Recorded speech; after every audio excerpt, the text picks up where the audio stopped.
Welcome to the latest of my Inside Tracks.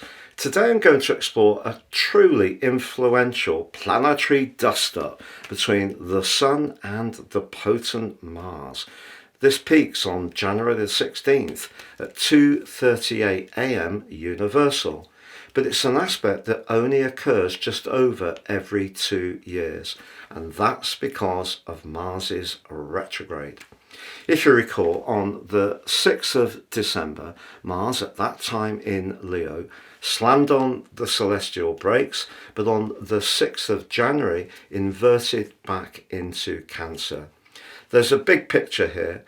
Mars is making its way through Cancer. It began on the 4th of September, and it's going to return back into the sign of Leo on the 18th of April. But this particular influence is so powerful because of the role of Pluto. I'm going to unpack all of this for you. I'm also going to share with you the event chart, which shows the exact houses that Mars and the Sun occupy.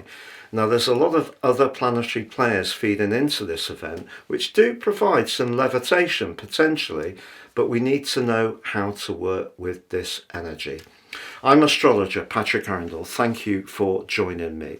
If you're new to my channel, it's great to have your company. It's a community. If you have any thoughts, please do share them.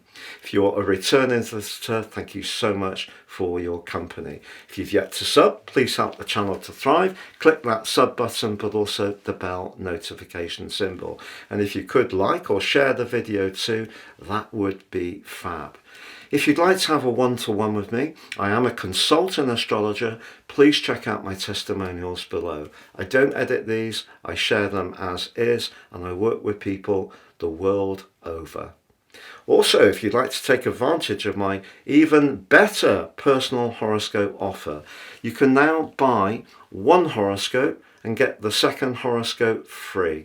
So if you want your draconic natal chart, but your 12 months tropical forecast, you can get one free. Please see the link below for more. So let's just think about the archetypes of the Sun in Capricorn. Capricorn is the 10th zodiac sign. Its ruler, of course, is Saturn, which can be very somber, very much the ruler of time. Through Greek mythology, it was, of course, Kronos. But through Roman mythology, it is Saturn. And Saturn gives us an opportunity to use the experience of Capricornian energy because it's very much the sign of physical culmination.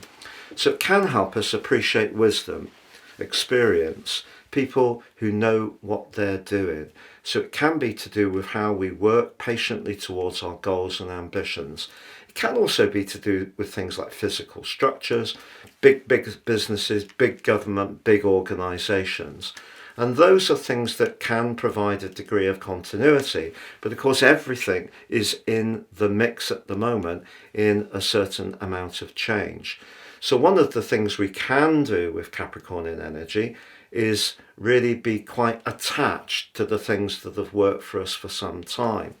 But also there may be certain setups, whether in our personal situations, whether in our family relationships or perhaps our professional relationships, where Mars being in the water sign of Cancer, which of course is very emotional, and Mars is in its fall here. So conversely, where in the sign of Capricorn it thrives, it's exalted, it's not very happy in the watery sign of Cancer. So it can be reactive.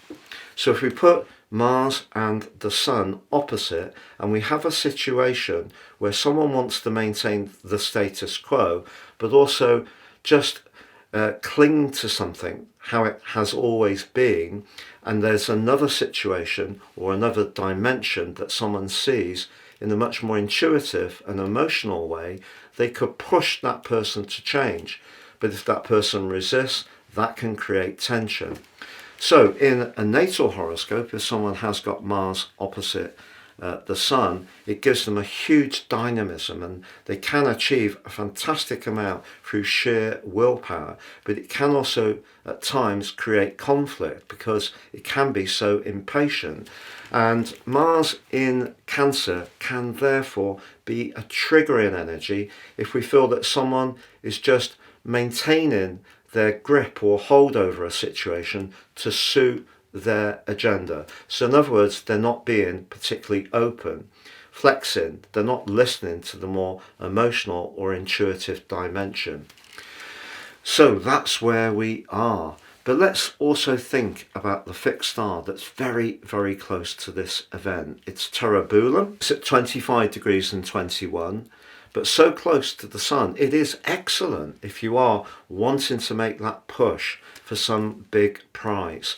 And maybe in so doing, the emotional needs that you have or your family situation may be something that you're having in some way to just isolate while you really concentrate on that. But someone close to you may feel excluded, frustrated that you're not being inclusive to how they feel or how they see the situation. So in other words, if we're very preoccupied with some kind of prize, it could be to our own detriment if we're not feeling how a situation is. We're just focused on cold ambition, then this aspect can trip us up in some kind of way. But certainly, if you are someone who really wants to go for it, your ambition and cleverness can be something that can see you do very well. So the dynamism of this particular aspect is undoubted, and a sense of a need to make things happen certainly in the mix. But also we could become very impatient, frustrated, irritable, and as I say, triggered if we feel someone's blocking us. Just sticking to what it's always been. This is how it has always been. That can create a fantastic amount of frustration. But if you are someone who likes to take on big challenges, this is certainly a time to push yourself, but it may mean you will need to leave your emotional comfort zone. So if we think back to when Mars moved into Cancer, it was on the 4th of September. It then went into Leo on the 4th of November. So we had those 2 months there, that's a really extended time, and then from the 6th of January through to the 18th of April. So Mars in Cancer is going to be the longest part of this retrograde period, but Mars in Leo is what will get all the publicity. And of course Mars did come into an exact opposition with Pluto in Aquarius on the 3rd of January.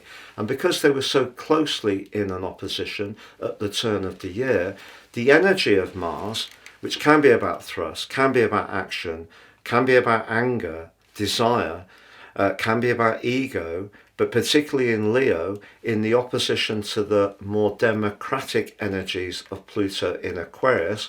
But we must remember that Pluto in Aquarius is not going to be a panacea. We are seeing mass changes, and the sign of Aquarius can be cool and detached, and those changes are going to affect us all.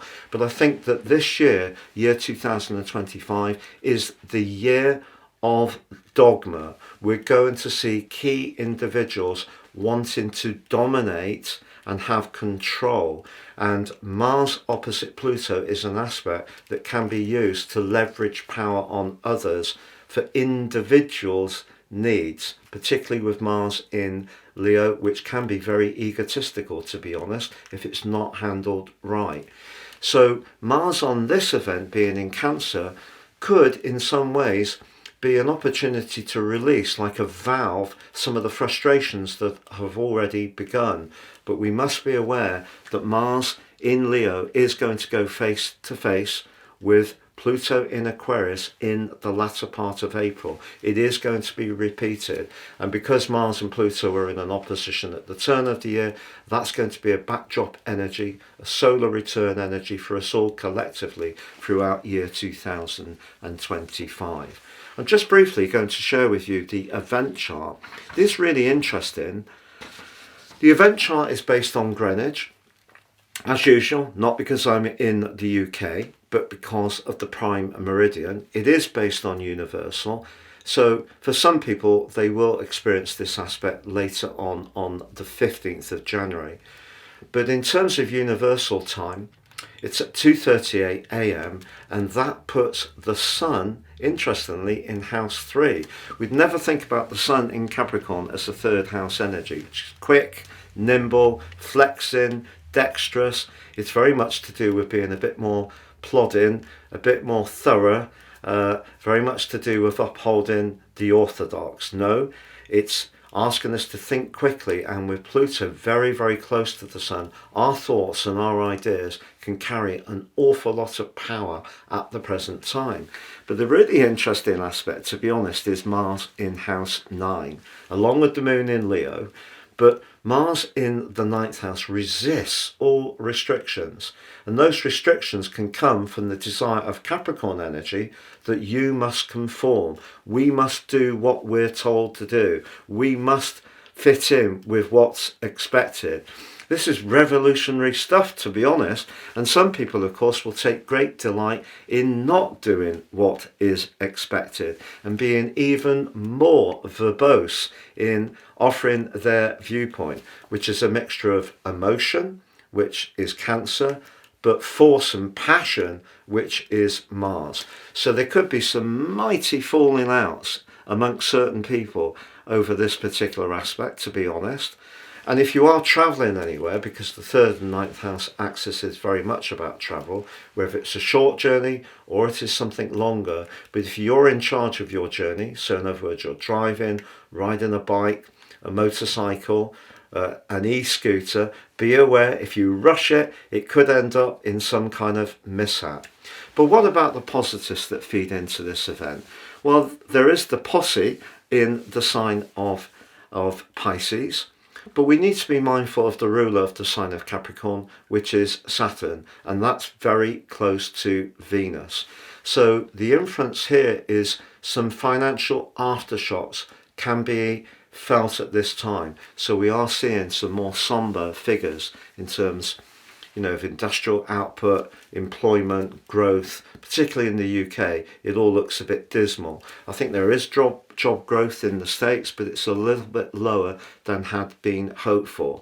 And of course, we are seeing a reset in terms of equities. Part of the reason for that, Saturn and Jupiter in its retrograde, are in a square, and that square reached the peak on Christmas Eve. So that's a cyclical aspect that slows things down. So that's not really a growth agenda. And Saturn, of course, is very much to do with what matures over a period of time.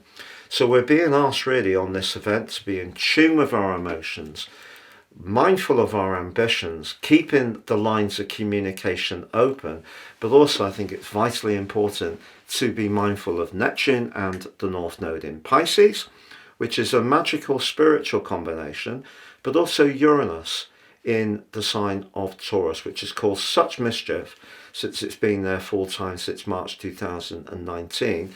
But you can see that Uranus is applying in a square to the moon, which of course rules the sign of Cancer, which is where Mars is.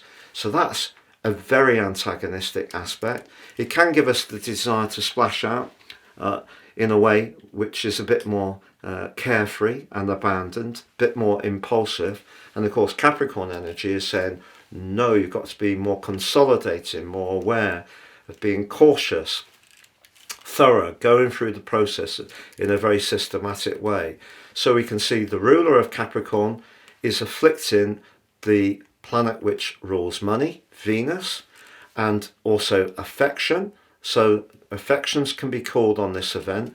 There may be some rash spending that goes on with Uranus and Moon in a square, or perhaps a desire to push back on any constraints. And Mars certainly is not going to be in the mood to conform to any edicts from big bosses or the person we experience in a relationship situation who tends to feel that they're going to get their way and we're going to fit in without any mindfulness of how we may feel. So there could be some explosive outbursts over the next few days, to be honest, but it's all part of a bigger picture of learning to work with our feelings in a constructive way, so we're not reacting in a passive aggressive manner, or we're not letting things build up to such a point that they absolutely burst out because we're so cheesed off. So we need to assert ourselves, but we need to be aware that whoever we're talking to may not respond at first with much consideration or awareness to the emotional dimension. I wish you well with this, and please do check out my wonderful chart offer of buy one, get one free by clicking on the link beneath this video. And also, if you'd like to get your free daily horoscope fired to your device each morning, please also check out the link below for that. You can also buy me a coffee now if you want. Please see the link below for that too. Take care and all the best for now.